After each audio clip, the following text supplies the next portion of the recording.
Question जो है, पहला क्वेश्चन ये क्या बोला, एक्सेस सिलिका इन सीमेंट। तो क्वेश्चन पूछ रहा है अगर सिलिका एक्सेस हुआ तो सीमेंट में मतलब क्या वो इफेक्ट करेगा। तो सिलिका जो होता है ये क्या करता है, सेटिंग टाइम को इंक्रीज़ कर देता है। ठीक है, तो इसका आंसर हो जाएगा ए। इस बुक में इसका आंसर भी दिया हुआ ए। ठीक है, इसका जो भी एक्सप्लेनेशन इस बुक में लिखा है, जैसे हम लोग देख लेते हैं। ये कितना कितना परसेंट इसका कंपोजिशन होता है उसको भी एक बार पढ़ लेते हैं। जैसे लाइम जो होता है 60 से 65% होता है, और अगर एवरेज देखा जाए तो 62% होता है।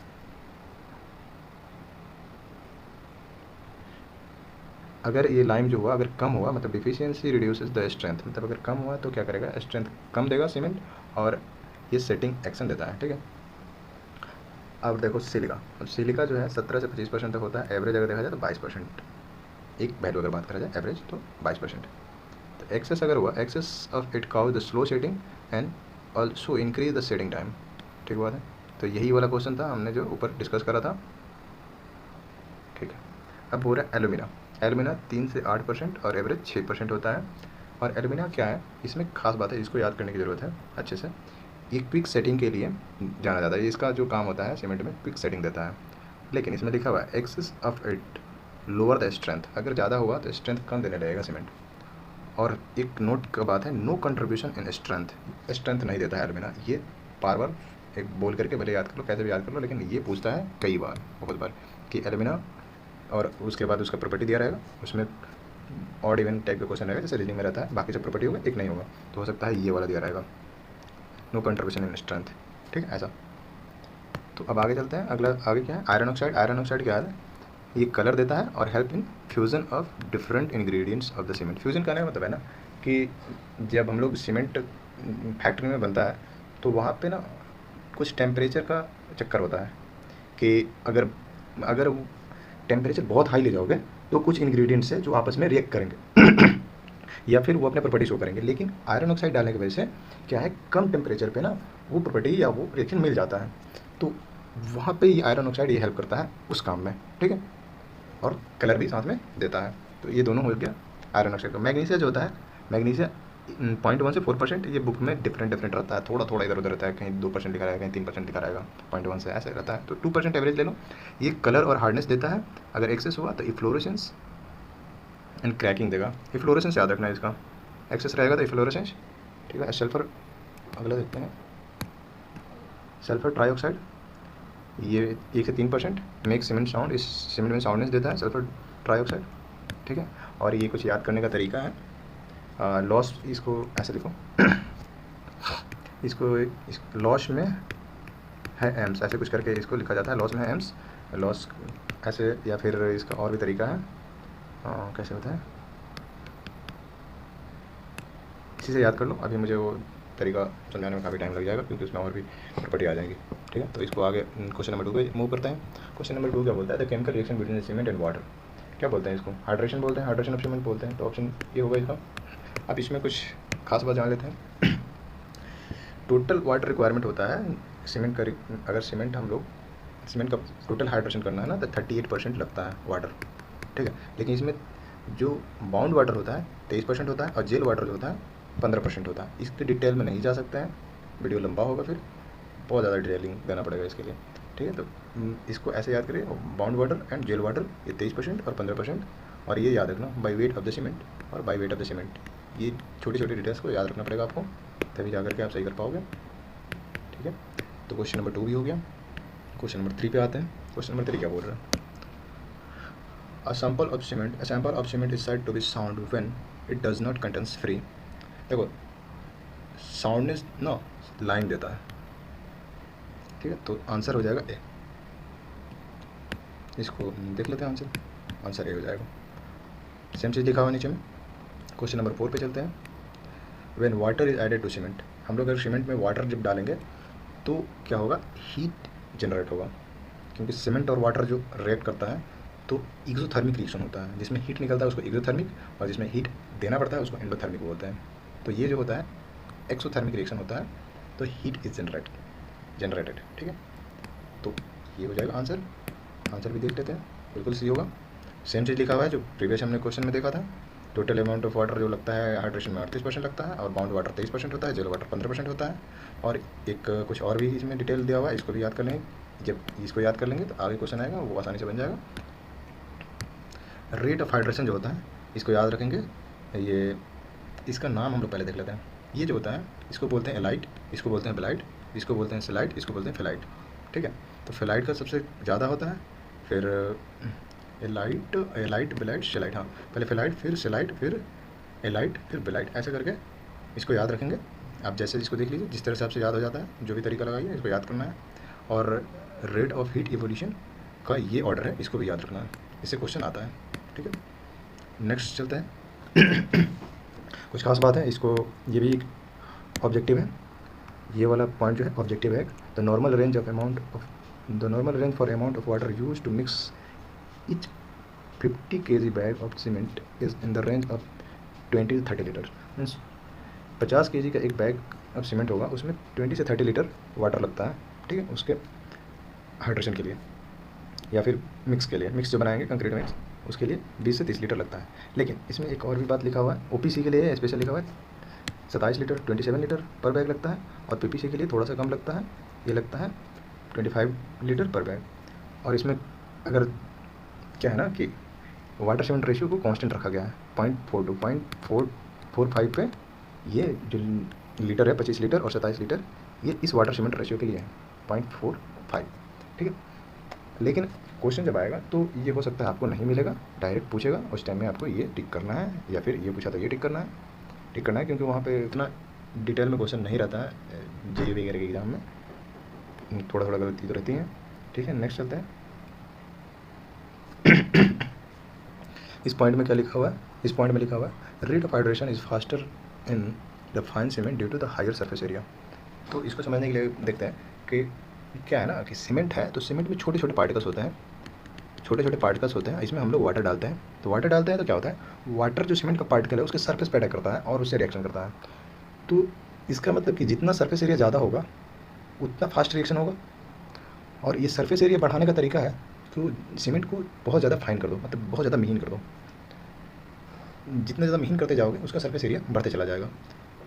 जैसे कि आपने अगर मैथ्स पढ़ा होगा +10 में, ये सॉरी +2 में या फिर 10 में पढ़ा होगा आपने, जो वॉल्यूम वगैरह निकालने वाला आता था। जैसे एक स्फीयर है बड़ा सा, अगर इस स्फीयर को अगर हमने तोड़ करके 10 स्फीयर छोटे छोटे बनाए, तो इसका सरफेस एरिया ना, इसका सरफेस एरिया जब निकालोगे सेम अमाउंट वाला है। ठीक है, इसी को तोड़ के इसको बनाया हो, लेकिन इसका सरफेस एरिया जो होगा ना छोटे छोटे वाले का, ये ज़्यादा होगा ये बड़े वाले से।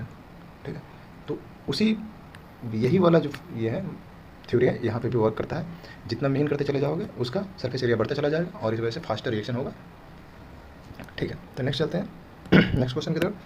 क्वेश्चन नंबर 5 जो है, initial setting time is maximum for, maximum जो होता है ये जो होता है low heat Portland pozzolana cement के लिए होता है। इसका आंसर देख लेते हैं, आंसर क्या होगा, आंसर सी होगा। ये अबाउट 1 आवर होता है, लो हीट सीमेंट के लिए 1 आवर होता है, और फाइनल सेटिंग टाइम उतना ही होता है, 10 घंटा होता है इसका। ठीक है, अब नेक्स्ट चलते हैं। इसमें और क्या है, लो हीट सीमेंट के बारे में क्या लिखा हुआ है, इसको भी एक बार देख लेते हैं। हाँ, लो हीट सीमेंट में C2S का परसेंटेज ज़्यादा होता है, ये C3S और C3A का परसेंटेज कम होता है। लो हीट सीमेंट कहाँ पे यूज़ होता है, मास कंक्रीटिंग में यूज़ होता है, और रिटेनिंग वॉल में यूज़ होता है, डैम में यूज़ होता है। क्यों यूज़ होता है, क्योंकि क्या है ना कि अगर मास कंक्रीटिंग में अगर यूज़ करोगे दूसरा सीमेंट तो वहाँ पे हीट बहुत ज़्यादा इन्वॉल्व होगा, और हीट ज़्यादा जहाँ होगा ना वहाँ पे सल्फेट अटैक का चांस रहता है ज़्यादा। ठीक है, इसलिए हम लोग लो हीट सीमेंट का यूज़ करते हैं ऐसे स्ट्रक्चर्स में जहाँ पे मास कंक्रीटिंग हो रहा हो।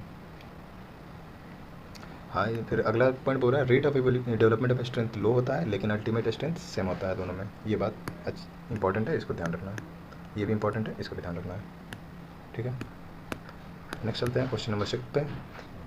The main ingredients of Portland cement are, main ingredients करने का मतलब है जिसका परसेंटेज ज़्यादा है वो मेन इंग्रेडिएंट्स कहलाएगा, मेन इंग्रेडिएंट्स कहलाएगा। जैसे कि यहाँ पे भी देख लेते हैं लोग, बस ये लाइम का सबसे ज़्यादा है, और उसके बाद सेकंड जो है सिलिका का है, लाइम और सिलिका। तो आंसर हो जाएगा लाइम और सिलिका। ऑप्शन नंबर कहाँ पे ए में ही आ रहा है, देख लेते हैं, ऑप्शन नंबर ए होगा आंसर। हमने इस चार्ट को पहले ही एक्सप्लेन कर रखा है, तो इसको फिर से एक्सप्लेन करने का मतलब नहीं बनता है। आगे बढ़ते हैं। हाँ, क्वेश्चन नंबर 7 क्या बोल रहा है, after after storage the strength of the cement. देखो सीमेंट का क्या है ना कि आप स्टोर करके रखते हो ना, तो उसका स्ट्रेंथ जो होता है धीरे धीरे डिक्रीज़ करता है। जैसे कि आपने इनिशियली रखा तो 100% हुआ, 100% स्ट्रेंथ देगा। अब उसको 3 मंथ रख लोगे ना तो ये 80% ही देता है, और 6 मंथ रख लोगे तो ये 70% देने लग 70% स्ट्रेंथ देता है।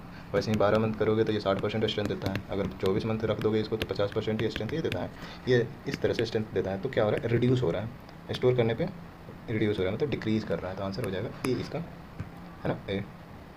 देख लो ये हो जाएगा, अरे ये यहाँ जाएगा, ये हो जाएगा। अब ये कुछ खास पॉइंट है, इसका यहाँ पे तो ज़रूरत नहीं था लेकिन फिर भी दिया हुआ था, मैं एक्सप्लेन कर देता हूँ। ये आप याद रखना, जो सीमेंट का बैग होता है ना, वो उसका जो आप रखोगे ना वेयर हाउस में, वेयर हाउस या कहीं भी स्टोर करा जाता है ना, तो रखने पे जो एरिया लगता है 0.3 मीटर स्क्वायर एक बैग कैप्चर करता है, और जो उसका हाइट रहता है 0.18, ये याद होना चाहिए बिल्कुल। और जो 1 बैग का लेंथ जो होता है 0.7 मीटर का होता है, वेट जो होता है 0.42 मीटर का होता है।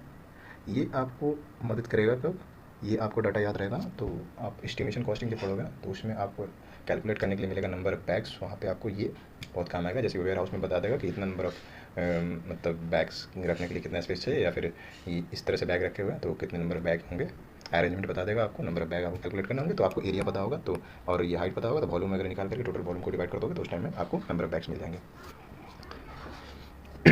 और ये कुछ पॉइंट्स है वेयर हाउस में कैसे कैसे रखना होता है, ये इसको स्किप करते हैं, इस क्वेश्चन में उससे कुछ लेना देना नहीं है। हाँ इस चीज़ यही मैं बता रहा था आप लोगों को, ये याद होना चाहिए। नेक्स्ट क्वेश्चन नंबर 8 पे चलते हैं। क्वेश्चन नंबर 8 क्या बोल रहा है, as per IS specification the maximum final setting time of ordinary Portland cement should be. तो final setting time maximum cases में 10 आवर्स होता है। एक दो एक्सेप्शन है, उसको मैं अभी दिखा दूंगा। जैसे हाई एल्यूमिनियम सीमेंट में 5.3 आवर्स होता है, आई थिंक, हाँ 5.3 आवर्स नहीं होता है शायद, आगे मिलेगा उसको देख लेंगे। ये 10 आवर्स आंसर हो जाएगा, इसको देख लेते हैं। डी ठीक बात है। और ये ग्रेड इसका कुछ मतलब नहीं है, इसका एक्सप्लेनेशन देने का, ये ग्रेड से क्या लेना देना है मैं पढ़ना है। ये OPC के लिए फाइनल और इनिशियल दोनों ही दिया हुआ है, इसे कुछ लेना देना है। क्वेश्चन नंबर 9 पे चलते हैं। हाँ बोल रहा है addition of pozzolana to the ordinary Portland cement increases. इसमें आंसर होगा इसका श्रिंकेज, लेकिन इससे मैं थोड़ा सा एग्री नहीं कर रहा हूँ, क्योंकि एक्चुअली श्रिंकेज रिड्यूस करता है लेकिन कंक्रीट में, लेकिन इसमें लिखा हुआ है, इन्होंने आंसर में लिखा हुआ है क्या, मैं दिखाता हूँ, आंसर बी है। इन्होंने लिखा है यहाँ पे श्रिंकेज को तो रिड्यूस करता है, रिड्यूस इन श्रिंकेज, लेकिन ये कंक्रीट में रिड्यूस करता है। लेकिन सीमेंट में अगर देखा जाए खुद में तो ये श्रिंकेज को इंक्रीज़ कर देता है। तो ओवरऑल श्रिंकेज डिक्रीज होता है, लेकिन क्या होता है कि सीमेंट में जो होता है, सिर्फ सीमेंट में देखा जाए तो श्रिंकेज बढ़ता है, ये बोलने की कोशिश कर रहा है। ठीक है, अब क्वेश्चन नंबर 10 की तरफ देखा जाए तो अगर क्या क्वेश्चन नंबर 10 क्या बोल रहा है, क्वेश्चन नंबर 10 है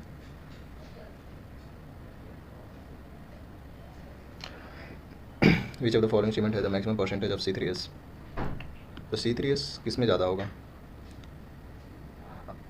C3S का मतलब है ना, C3S जहाँ रहेगा ना रिएक्शन फास्टर होगा, तो रैपिड हार्डनिंग सीमेंट होगा, क्योंकि रेट ऑफ हाइड्रेशन जो था C3S का ज़्यादा था, तो रैपिड हार्डनिंग सीमेंट होना चाहिए। आंसर डी ठीक बात है। आगे बढ़ते हैं। क्वेश्चन नंबर 11 में देखते हैं the setting and hardening of the cement after addition of water is due to. The setting and hardening of cement after addition of water is due to hydration of the sum of the constituent compound of the cement. Answer C होना चाहिए, बिल्कुल सही होगा, hydration की वजह से ही तो होता है। और ये कुछ बॉवीज कंपाउंड के बारे में कुछ लिखा हुआ है, इसको थोड़ा सा देख लेते हैं। हाँ हमने बोला था ना एलाइट वेलाइट सेलाइट, जैसे एलाइट हो गया, वेलाइट हो गया, सेलाइट वेलाइट, ये 4 बॉवीज कंपाउंड है, इनका कंपोजिशन ये है, इसे भी ध्यान रखना है। ये डायरेक्ट आता है कई बार, और इसको ऐसे लिखा जाता है शॉर्ट फॉर्म में C3H, C2S, C3A और C4AF। और इसका परसेंटेज होता है 40% होता है पहला, फिर 32%, फिर ये 10%, ये 8%। और बात करते हैं ये एलाइट जो होता है ये 7 डे स्ट्रेंथ देता है और हार्डनेस, और ये बेस सीमेंटिंग मटेरियल होता है। ये रेजिस्टेंस देता है फ्रीजिंग और थाविंग से। ठीक है, फ्रीजिंग और थाविंग के अगेंस्ट ये रेजिस्टेंस देता है। अब दूसरा बात करें, अगर एलाइट हो गया, बेलाइट की बात करते हैं, ये 32% होता है, ये अल्टीमेट स्ट्रेंथ देता है, मतलब 1 ईयर स्ट्रेंथ देता है, और ये केमिकल अटैक से भी रेजिस्टेंस देता है। अब बात करते हैं सेलाइट की। सेलाइट 10% होता है और ये फ्लैश सेट देता है, इनिशियल सेटिंग देता है, फ्लैश सेट इनिशियल सेट देता है। और फ्लाइट की बात करें, ये तो फ्लाइट पुअर सीमेंटिंग मटेरियल होता है, ये कोई भी मतलब सेटिंग नहीं देता है, ठीक बात है। अगर percentage of gypsum added to the clinker during the manufacturing process, कितना परसेंट क्लिंकर ऐड करा जाता है, ये 2 से 2.5% होता है, 2.5 से 3% इसमें दिया हुआ है, अबाउट 3% वही, तो आंसर सी हो जाएगा। 30 नंबर क्वेश्चन देखा जाए तो विच of the following oxide is in the lowest percentage in ordinary Portland cement. तो जो सोडा और पोटास होता है ना, ये सबसे कम होता है, आंसर सी हो जाएगा इसका। इसी को बोलते हैं अल्कली वगैरह, अल्कली इसी को बोलते हैं, देखना सोडा और पोटास है ना, ये यही अल्कली भी होता है, इसी को बोला जाता है। तो अल्कली सबसे कम परसेंटेज में होता है, एक अबाउट 1% होता है। आगे बढ़ते हैं, question number 40। Normally when the ordinary Portland cement hydrate heat evolve, आ गया ये पहले क्वेश्चन। नेक्स्ट आगे बढ़ते हैं, फिर से ये ऑर्डर है, रेट ऑफ हाइड्रेशन और रेट ऑफ हीट एवोल्यूशन, दोनों में अंतर क्या है ना कि देखो रेट ऑफ हाइड्रेशन मीन्स कितना फास्ट रिएक्ट कर रहा है, और रेट ऑफ हीट एवोल्यूशन का मीन्स रिएक्शन के साथ साथ कितना फास्ट, कितना ज़्यादा, मतलब पर सेकंड कितना ज़्यादा, मतलब टाइम के हिसाब से कितना ज़्यादा पर सेकंड हीट उसमें से इवॉल्व हो रहा है, ये इसका मतलब हुआ। ओवरऑल अमाउंट ऑफ इवोल्यूशन ये नहीं है, ये रेट ऑफ हीट इवोल्यूशन है कि पर सेकंड कौन ज़्यादा हीट इवॉल्व कर रहा है, ठीक है। और ये है रेट ऑफ हाइड्रेशन, मतलब हाइड्रेशन का जो प्रोसेस है कौन फास्टर है, ठीक है, ये दोनों डिफरेंट है। क्वेश्चन नंबर 15 पे देखा जाए, which of the following roles fly ash does not play in concretes. Concretes में क्या, कंक्रीट में कौन सा रोल नहीं प्ले करता है fly ash? Improve workability, yes improve करता है। एक्सेलरेट नहीं करता है, एक्सेलरेटिंग द स्ट्रेंथ गेन, नहीं ये नहीं करता है, आंसर पी ही हो जाएगा। हाँ डिले करता है, डिले सेटिंग टाइम में डिले करता है, लॉन्ग टर्म स्ट्रेंथ गेन इसमें भी करता है। नेक्स्ट क्वेश्चन पे चलते हैं, क्वेश्चन नंबर 16 पे देखते हैं ये क्या बोल रहे हैं। The minimum time before the striking the props to arches is less than 6 metre, ये इंपॉर्टेंट है, 6 मीटर से कम है तब एज पर आईस 456 इज, ये होगा 14 डेज। कैसे बताता हूँ, देखो फॉर्म वर्क में जो वर्टिकल जो लगा रहता है कॉलम के साथ, वॉल के साथ या बीम के साथ, वर्टिकल मेंबर जो होते हैं जैसे वॉल में जो लगे होते हैं वर्टिकली, वो 24 घंटे में निकाले जा सकते हैं। और सॉफिट फॉर्म वर्क जो होता है, वो अगर प्रॉप को फिक्स कर दोगे तुरंत तो वो 3 दिन में तुम निकाल सकते हो। प्रॉप्स मीन्स वो जो सपोर्ट होता है उसको तुरंत आप लगा दोगे, और स्लैब के केस में आप 3 दिन में निकाल सकते हो। अगर बीम के केस में देखा जाए तो 7 दिन में निकाल सकते हो। और वही अगर प्रॉप्स को भी निकालना है स्लैब में, अगर वो स्पैनिंग 4.5 मीटर से कम तक है तब हम 7 दिन में निकाल सकते हैं प्रॉप्स को, और अगर 4.5 मीटर से ज़्यादा है तो वो 14 दिन में निकाल सकते हैं। वही अगर बीम और आर्च की बात करें तो ये 6 मीटर तक के लिए 14 दिन है, और 6 मीटर से ओवर हो जाएगा तो ये 21 दिन में निकाल सकते हैं। तो इसको कैसे करेंगे, ऐसे याद कर लेना, 7 7 14 14 21 ऐसे, और इस ऑर्डर में ऐसे याद कर लेना, ठीक है। कि पहले हम लोग स्टार्ट करेंगे क्या, ये 3 तो था, ये तीन याद रखना पड़ेगा आपको, तीन दिन। ये पहले तो फॉर्म वर्क निकालना होगा, पहली बात फॉर्म वर्क, देन उसके बाद क्या होगा, form work slab, form work beam, उसके बाद फिर प्रॉप स्लैब, प्रॉप बीम्स, और ये स्पैन ध्यान रखना है कितना मीटर तक का है, ठीक है। और एक पॉइंट है, the above specification is valid for OPC where ambient temperature do not fall below the 15 degree centigrade. हाँ मतलब ये जो अबव स्पेसिफिकेशन है जो ये ओपीसी के लिए वैलिड है, और 15 डिग्री से कम टेम्परेचर नहीं होना चाहिए, ये खास बात। और क्या बोल रहा है ये बोल रहा है, the time elapsed between the moment water is added to the ordinary Portland cement and the time when the cement completely lose its plasticity and can resist a certain definite pressure is termed as final setting time। Initial setting time जो होता है ना, initial setting time जब तक हम लोग place कर देते हैं ना वो होता है, ठीक है। वाटर ऐड करने से प्लेस करने तक का जो होता है ना वो होता है initial setting time.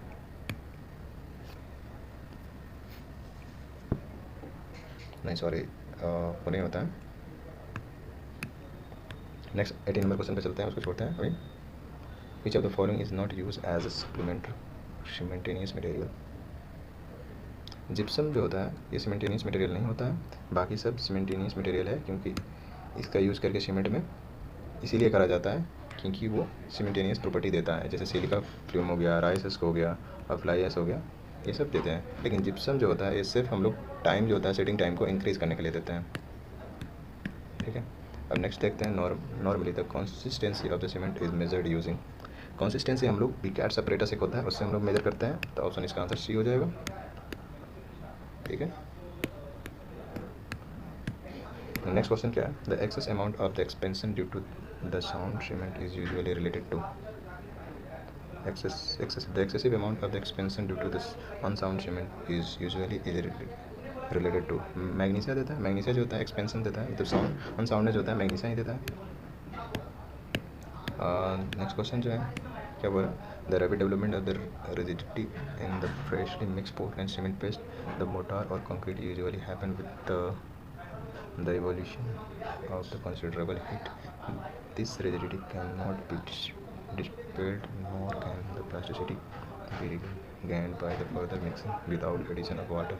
This is called placid. ठीक है, नेक्स्ट क्वेश्चन पे चलते हैं हम। यस आंसर इसका भी होगा प्लासिड। प्लासिड में मारा था ना, फासिड मारा था, फ्लैसिड होगा। दूसरा क्वेश्चन है, gypsum is use as admixture in the cement grouts for accelerating the setting time. Yes, setting time को एक्सेलरेट करने के आंसर ये होगा, बी नहीं होगा। रिटार्डिंग सेटिंग नहीं, सेटिंग हो सकता है, टाइम नहीं होगा। अगर ये आंसर होगा तो सेटिंग को रिटार्ड, सेटिंग प्रॉपर्टी जो है उसको रिटार्ड करता है, लेकिन सेटिंग टाइम जो है उसको बढ़ाता है, तो आंसर ये होना चाहिए इसका। ठीक है, इसका जो भी है इसमें लिखा हुआ है। नेक्स्ट 23 देखते हैं, नॉर्मल कंसिस्टेंसी ऑफ ऑर्डिनरी पोर्टेंसी में जो होता है 30% होता है। ठीक है, आंसर सी। नेक्स्ट क्वेश्चन पे चलते हैं, according to IS specification compressive strength of OPC after 3 days should not be less than. देखो यहाँ पे एक क्वेश्चन में थोड़ा सा आपको डाउट हो सकता है कि ओपीसी तो बोला है, लेकिन ओपीसी कितना ग्रेड होता है, 33 ग्रेड होता है, और 43 और 53 होता है। ओपीसी का ग्रेड है 3 ग्रेड है ना, तो 3 दिन बाद जो होता है 50% होता है। तो इसका जब निकालोगे तो ये 16 हो जाएगा, इसका 21 हो जाएगा, इसका भी हाथ कर लो, जो हो जाएगा कितना 26-27 के आसपास हो जाएगा। लेकिन इसमें पूछ रहा है मिनिमम, देखो मिनिमम पूछ रहा है ना, हाँ मतलब नॉट भी लेस देन 16 से कम नहीं हो सकता है, बाकी सब तो ये सबसे ज़्यादा है, 26 या फिर जो भी 21 ये सब ज़्यादा ही है। तो ये तीनों को आपको ध्यान में रख के फिर बनाना होगा, तो आंसर सी आ जाएगा इसका। 21 नहीं रहेगा क्योंकि ये मिनिमम पूछ रहा है। ठीक है, आगे बढ़ता है, which of the following ingredients of cement when added in excess quantity causes the cement to set slowly. Silica डालने से सेटिंग जो होता है, सेटिंग प्रॉपर्टी जो होता है स्लोअर हो जाता है ना, तो सिलिका आंसर हो जाएगा, हमने पहले भी देखा था अभी। नेक्स्ट क्या बोल रहा है, Vicat separators in Vicat separators the paste is said to be normal consistency if the rod penetrates. तो इसमें ये नहीं लिखा है कि टॉप से पेनिट्रेट करना है कि बॉटम से बताना है, तो मैं बता दूँ टॉप से होता है 33 से 35 mm, लेकिन बॉटम से 5 to 7 mm होता है। ठीक है, ये भी ध्यान रखना है, अगर बॉटम से पूछा तो 5 to 7 हो जाएगा। टोटल इसका लेंथ होता है 40। ठीक है, नेक्स्ट चलते हैं, the test conducted by Vicat separators consistency. अभी हमने देखा ऊपर भी वही क्वेश्चन था, मतलब रिलेटेड था, तो उससे आपको ये ध्यान में आ गया, कंसिस्टेंसी के लिए यूज़ करें तो बिकार्ड सेपरेटर्स। नेक्स्ट क्वेश्चन देखते हैं, the soundness of cement is tested by. Cement का जो साउंडनेस होता है वो ली चैटलियर एपरेटस से यूज़ करते हैं। ली चैटलियर एपरेटस होता है, उसका फिगर तो इसमें नहीं दिया हुआ है, नहीं तो मैं दिखा देता हूँ वैसे। नेक्स्ट आगे बढ़ते हैं, ये क्वेश्चन मुझे भी नहीं पता, एक शीलो क्या होता है, ये आंसर इसका है, तो इस क्वेश्चन को मैं स्किप करता हूँ, आप इसको पढ़ लो, देख लो पॉज करके, आपको समझ में आती है तो इसको पढ़ लेना।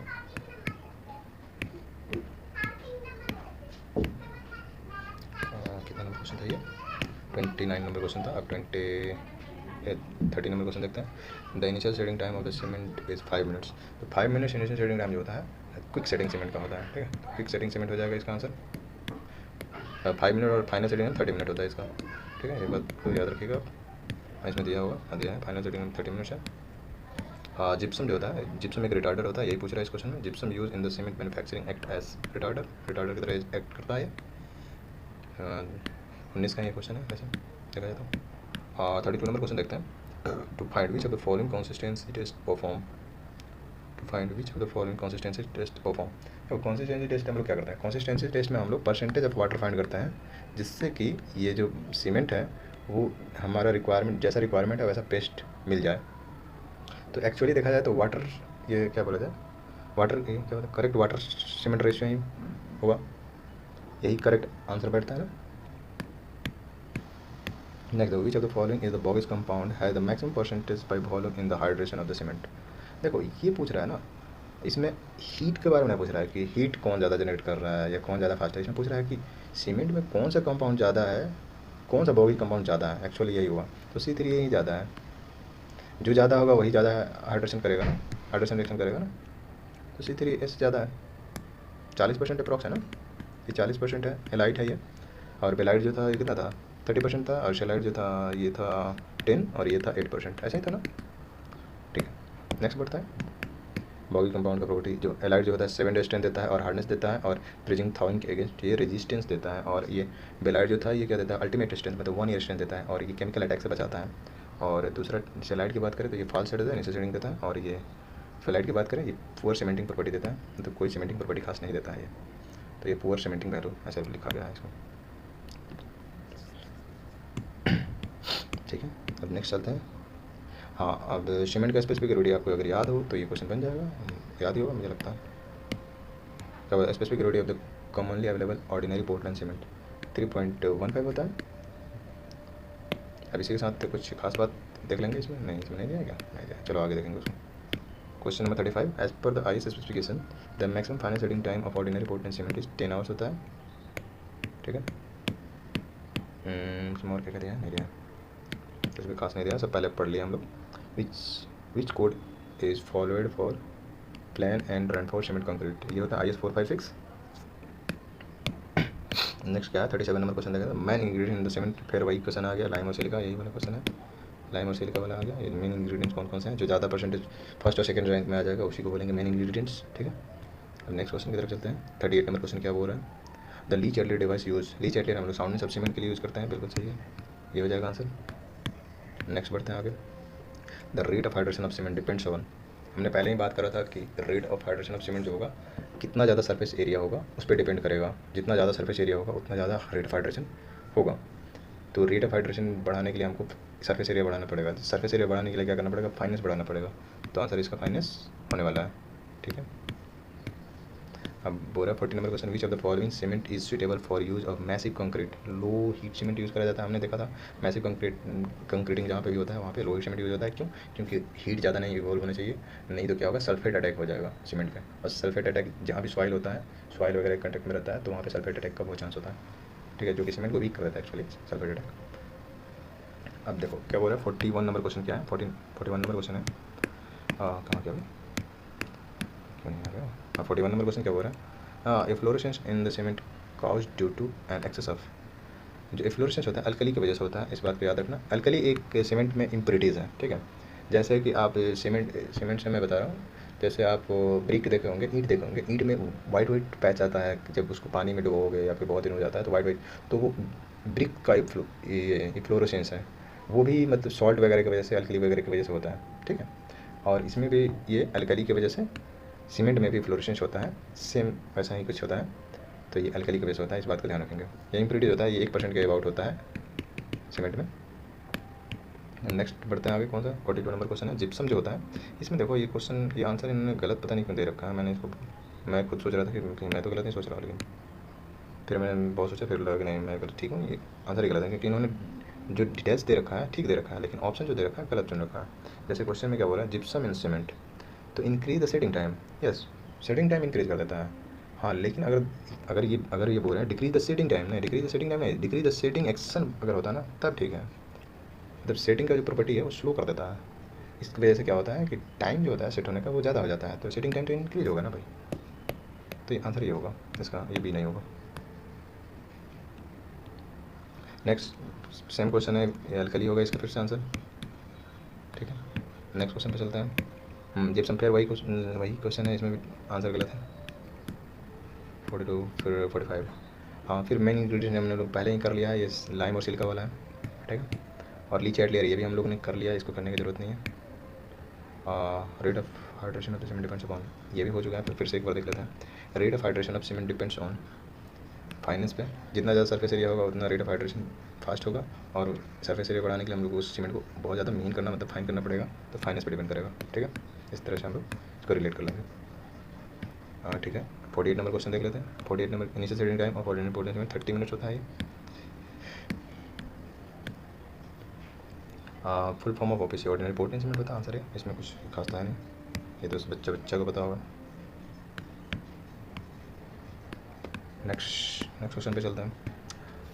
क्या बोल रही है, 1 बैग ऑफ सीमेंट का वेट पूछ रहा है क्या। Standard bag of cement in KG, 50 KG का होता है भाई। ये तो लेबर लोग को भी पता है, इंजीनियर की बात ही छोड़ो। फिर नेक्स्ट क्वेश्चन देखते हैं, which of the following cement is use for the massive concrete. फिर से वही क्वेश्चन आ गया, लोइड सीमेंट वाला। लोइड सीमेंट आंसर हो जाएगा इसका। फिर Le Chatelier apparatus is used to determine which of the following property of the cement. Yes, soundness of the cement answer है। इसके साथ जितने भी क्वेश्चन थे सीमेंट के ख़त्म होते हैं। हो सकता है बीच में मैं थोड़ा सा एनर्जी डाउन लग रहा होगा, लेकिन चलो ठीक है, पहली वीडियो है तो अगर ये वीडियो अच्छी लगी हो तो चैनल को सब्सक्राइब कर लेना और वीडियो को लाइक करना, और बताना मुझे अगर कोई मैंने गलती करा होगा इसमें एक्सप्लेनेशन में, तो मुझे कमेंट बॉक्स में बता दीजिएगा, मैं उसको नेक्स्ट वीडियो में करेक्ट करने की कोशिश करूँगा। और थैंक यू फॉर वॉचिंग।